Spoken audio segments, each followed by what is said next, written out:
আজকে তোমাদের সাথে প্রত্যয়ন্ত বহুব্রী সমাস নিয়ে আলোচনা করব।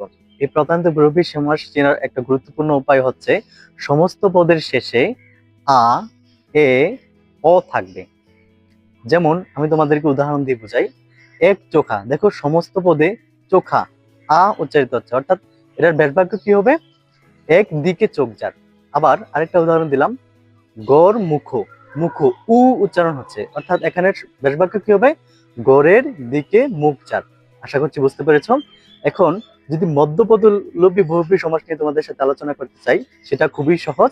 এখানে এই সমাসগুলো সাধারণত অনুষ্ঠান বিষয়ক হয়, আর যেগুলো অনুষ্ঠান বিষয়ক হবে না সেগুলোতে ব্যাস বাক্যে নে নে বা মতো থাকবে। যেমন দুইটা করে উদাহরণ দিচ্ছি।